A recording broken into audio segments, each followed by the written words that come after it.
Okay, let's jump right in. We're looking at a high-stakes power struggle happening at the very top of the U.S. government.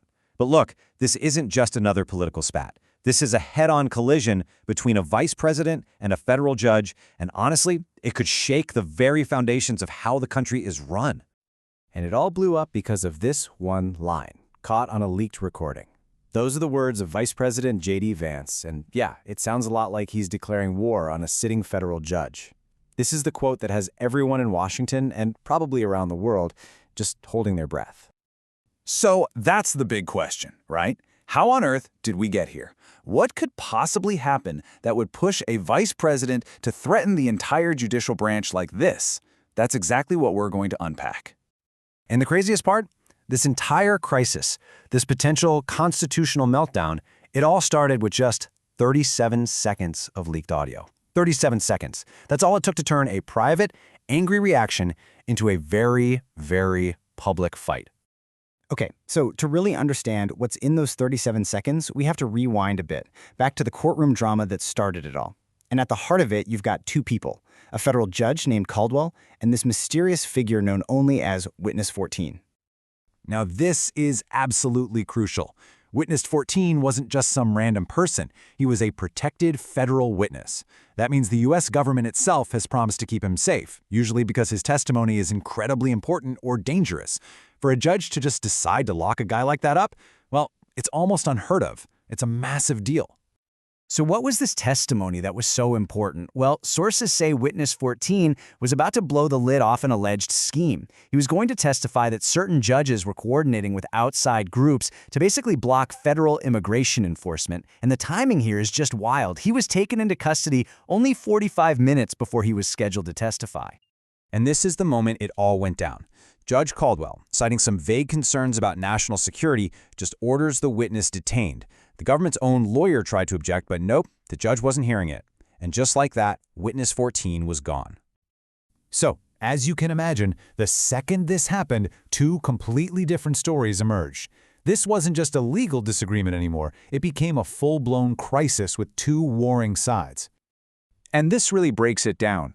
On one side, you've got the administration screaming, "This is judicial obstruction," and on the other, you have critics firing back, "No, this is executive overreach." It's a total clash of worldviews.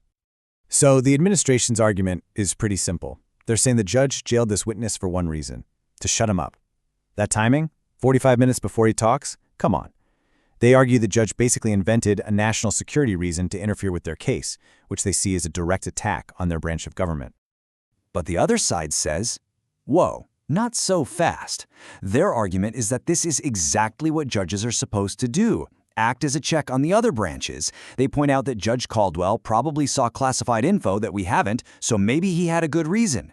And from their perspective, the vice president's reaction is just textbook bullying of an independent judiciary.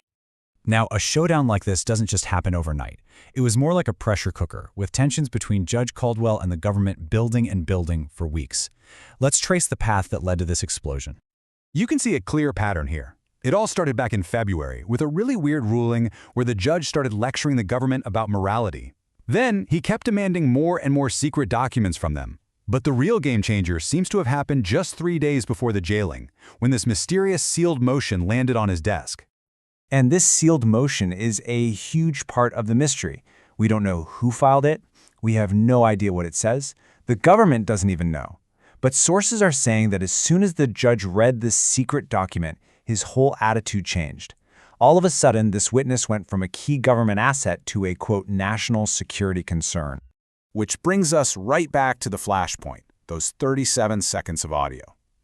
After finding out that his witness had been jailed, Vice President Vance storms into a secure room, and someone, somewhere in that room, was recording. And in that recording, you can just hear the raw anger.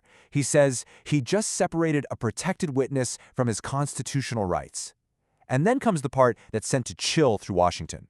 Now he learns what happens when the executive branch stops asking permission. I mean, wow, that's not a political statement, that's a threat. But here's where the story takes another really weird turn. If you listen closely to the audio, underneath the vice president's rant, you can hear another voice, very faintly, say 3 words. The list worked. What list? Who said that? It raises this whole other possibility. Maybe this wasn't just an angry reaction, but something else entirely. So, you might be thinking, okay, a big fight in D.C., what else is new? But this one is different. This matters because it's not just about one judge or one witness. This is about the basic rules that are supposed to keep the whole country from falling apart. A former federal prosecutor put it perfectly, I think. He said what we're watching isn't a legal dispute anymore. It's a legitimacy contest. You have two co-equal branches of government basically saying the other one has gone rogue, and so the normal rules just don't apply. And when that happens, you've got no referee left on the field. And the potential consequences here are, well, they're pretty scary. We're talking about a full-on constitutional crisis. People are seriously discussing scenarios where U.S. Marshals could physically face off with court officers. We're hearing that federal judges across the country are so spooked, they're asking for their own security. And maybe the most dangerous thing? This could set a precedent for any future president to just ignore any court they don't like. So let's do a quick check on where things stand right now. Witness 14 is still locked up somewhere, nobody knows where. Judge Caldwell is digging in his heels, refusing to hear any motions, and saying he's holding the witness for his own protection, which is just bizarre. And the vice president? He is not backing down. He's confirmed the audio is him, and he's planning a big speech to the nation. The standoff is very much on. And all of this leaves us with a final and pretty unsettling question. This isn't really about the law anymore. It's about pure power.